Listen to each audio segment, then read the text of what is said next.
नाना काळे. त्याची पूर्वी बी अशी त्याने दारूची बाटली मारली होती, त्याची केस होती. तर त्याचे काय असंच किंवा माघार घ्या सिनेपेडवाल्यांनी हे लोक पैसे घेऊन घेतात आणि सोडून देतात. तेव्हा पण तसंच केलं त्याने, कोर्टात केस चालू होती. आज ते नाही कळलं ना, मग तो घरून गाडीवर बसून घेऊन गेला ना. मी झोपलेलो होतो. 3 वाजेला आला होता तो. काय चापर वगैरे काही असतं ते. मागणी काय त्याला पैसे व्हायला पाहिजे. वारंवार सोडून जातो. सिनेपेडवाले त्यांना सोडून देतात. काय नाव त्याचं?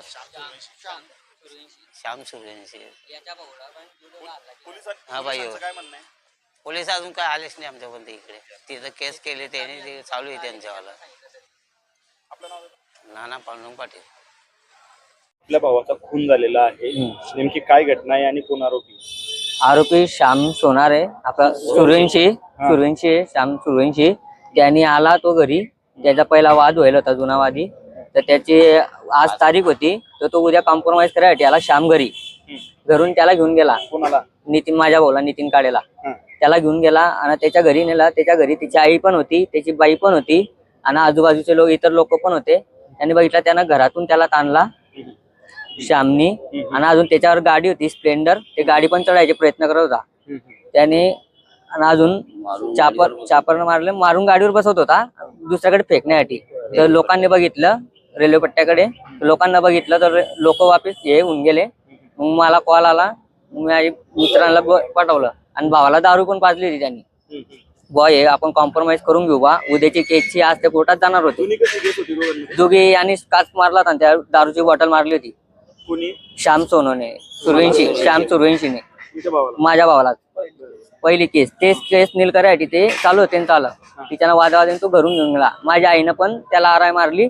तो थांबला आणि जोरात गाडी पळाली, डायरेक्ट त्याच्या घरी नेला. त्याच्या घरी तिची आई पण होती आणि त्याची बाईक जामको पोटामध्ये हाताड्या बाहेर पडलेल्या होत्या तिथं. त्यांची किती दिवसापासून वाद सुरू होते? त्यांची 2-3 वर्षापासून चालू होती. फक्त माझा भाऊ गोव्याला राहायचा, तो आला होता या केस साठी आला होता तो. तर मग त्याने असं गोड बोलून त्याला घेऊन गेला. आता मागणी काय जातात? मागणी त्याला फाशी व्हायला पाहिजे. आणि हे शेणबेटवाले काय करतात, त्याला लगेच हे करून ते करून लगेच सोडून देतात. त्याचं एक वेळेस नाही, भरपूर जणांसोबत आहे. त्याच्यावर केसी पण खूपच आहे. आपले गोव्याहून कधी आले होते? माझा भाऊ आला गोव्यावरून 19 तारखेला आला. 19-20 आला. किती दिवस झाले गोव्याला? गोव्याला त्याला 1 महिना त्यावर आहे. म्हणजे तो कंटिन्यू जात येत राहतो. पोऱ्याला भेटायला येतो. त्याचा 5 वर्षाचा मुलगा आहे, त्याला भेटायला येतो तो. आपलं नाव? राजीव नाना काळे. सर, जळगाव शहरातील जैनाबाद परिसरामध्ये एका तरुणाची निर्घुण हत्या झाल्याची माहिती समोर येते. नेमकं काय कारण आहे, कुणाचं काय समोर आलेलं? शेणपेठ पोलीस स्टेशनच्या हद्दीमध्ये जैनाबाद परिसरामध्ये एक नितीन नाना काळे नावाचा जो व्यक्ती आहे, तो आज रोजी सिव्हिल हॉस्पिटलला मयत झालेला आहे. घटनेचा पूर्ववृत्तांत असा होता की त्याचा मित्र आहे श्याम सूर्यवंशी. तर ते श्याम सूर्यवंशी जो मित्र आहे, त्याने काल जुन्या वादातून चॉपरने त्याच्या घरी बोलून, दारू पिण्यासाठी घरी बोलून चॉपरने त्याच्यावर वार केला होता. त्याच्यातून तो गंभीररित्या जखमी झाला होता. त्या सिव्हिल हॉस्पिटलला उपचारासाठी काल आणलं होतं, परंतु आज रोजी तो मयत झालेला आहे. सर, संशयित आरोपी ताब्यात आहे? बरोबर, संशयित आरोपी आमच्या ताब्यात आहेत आणि पुढील तपास सुरू आहे. सर, संशयित आरोपीने काही माहिती दिली, काय कशाकरता फोन केला वगैरे काय? फक्त कुटुंबियाकडून आपल्याला अशी माहिती मिळाली आहे की त्यांचा जुना वाद होता. जुन्या वादाची आज रोजी मान्य न्यायालयामध्ये सुनावणीची तारीख होती, त्यानिमित्त तो इथे आला होता आणि जुन्या वादातूनच ही घटना घडली आहे.